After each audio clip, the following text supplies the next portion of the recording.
Hello and what is up guys, my name is Yugioh from SCREENCASTERS and I'm coming to you now with a gadget deck profile for the new August 2016 format. As you guys may know, the new ban list has finally dropped and I decided now is the best time to do an update to my gadgets. So without further ado, let's get started. So first things first, running 3 gold gadget and 3 silver gadgets. These are the main ones of the deck, the main gadgets of course, along with your 3 tin goldfish. I might cut this to 2. It does basically the same thing as your 2 gadgets do, just not as well. This thing does suck when it gets effect veilered. I'm just not sure if Veiler's going to be mained as much this format. Maxi definitely, but Veiler not as much. I do like Tin Goldfish though, it is searchable, just like these two from your Gear Gig and X, but just really good. You just always want to open up with a rank 4 play, and Goldfish helps with that, because you don't always have your gadgets. I was thinking about taking out a Tin Goldfish and another card for some Kagetokages, but that's for a build for another day. As for the actual gadgets, running 2 green, 2 red, and 2 yellow. I don't think anybody can argue this is like the best ratio of gadgets. They're the main ones of the deck. You don't want to run 3 because you don't want to clog with them. And sorry guys, one of my gadgets aren't ultra. First world problems. But this is the basic engine of the deck. Basically your gadgets, they help facilitate your rank 4s. This deck is all about advantage, and if you can out-resource your opponent, you're gonna win. So that's it for the gadgets of the deck. I'm doing a small Machina engine, which is 2 fortress and 1 gear frame. I really do like the Machina engine and gadgets, even now in this current format, because ending your first turn board with Machina Fortress and Rafflesia is just amazing. Even in this current format, Fortress is a really good card. Even if you try and get rid of them through targeting, you can look at your opponent's hand and basically discard a card. And honestly, nobody really wants that, so you try to get through them through unconventional means, like using their lightning for them, which is 100% okay with us because it comes back anyway. And yeah, that's it for the Machina engine of the deck. Just really good, helps facilitate some of your advantage, really good. And last, the main deck, 2 Max C, because it got hit on the ban list. I was maining 3 Max C, but since it actually got hit, 2 just does just as well. That's it for the monsters. For the spells, we're doing 3 instant fusion, because the idea of this deck is to rank 4 as much as possible. Instant fusion really helps with that, especially with your Norden plays. So that's about it. You can even recycle your Norden with Emerald, so it's not that dead half the time. I was considering cutting it from 3 to 2 to find room for the Kagetokages, but it's just personal preference. I do like how it's working so far.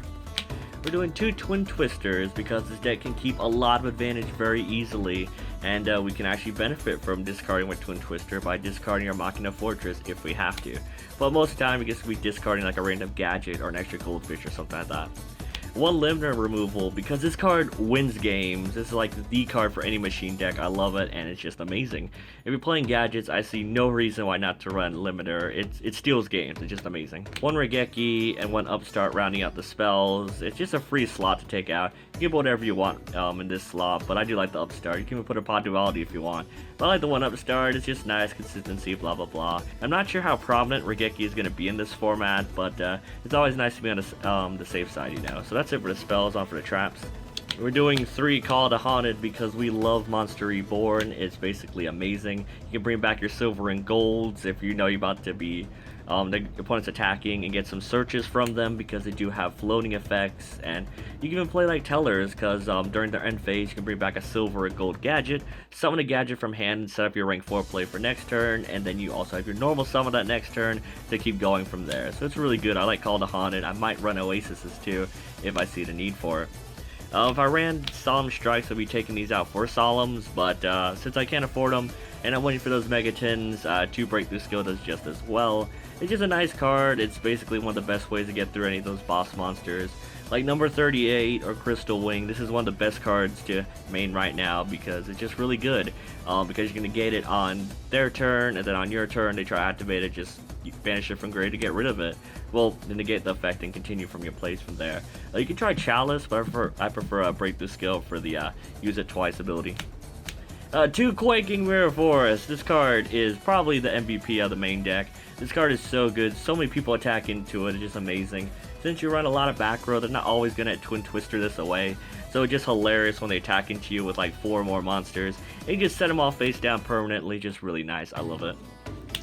For your Ecclesia targets, I got one time space and one bottomless. I do not own the new Floodgate trap hole card, but if you can find room for it, take out a card for the new Floodgate card. If you want to take out time space for it, that is more than okay with me. Also, I'm running one Torrential because Ecclesia doesn't die with it. It's super trolly. They make a big field after you use your Ecclesia. You chain the Torrential, nuke everything except it. It's really nice. The one Solemn Warning and the one Vanity is just game winners, honestly. It's just amazing cards in general. And that's it for the main deck. On for the extra. Of course, the obligatory 2 Gear Gigant X. You don't need 3. There have been times where you want to go into 3, but you can just recycle your Emerald anyway. So I like 2. You only really need to go 2. If you go into 3, you're either going to lose that duel, or you're basically winning harder. So I like 2. It does what it needs to. One Rafflesia because it's awesome. One of your best opening plays in this deck, either Rafflesia or Gear Gigant.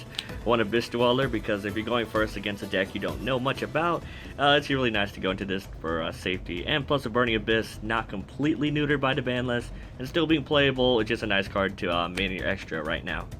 One of my sexy Orica Digesto Emerald because I love my Oricas. Recurring through your monsters is very nice. You do burn through your gadgets really quickly, so cycling back in for more recursion and more advantage is really good. One Gaga Samurai. I used to not like this card, but I put it back in and it's been doing wonders. It really helps you OTK, and you basically need to take as much damage from your opponent as possible, so you can OTK them basically. This deck can keep a lot of advantage. Getting through your opponent's monsters, resources, and getting to the life points is very important. One Castel because obvious, the best rank 4 out at the moment. One Giant Hand because Fiendish Chain. One Kerrigorgon to retargeting stuff. People aren't maining too many targeting stuff right now because of Cosmos, but it's just nice to have something to stop that.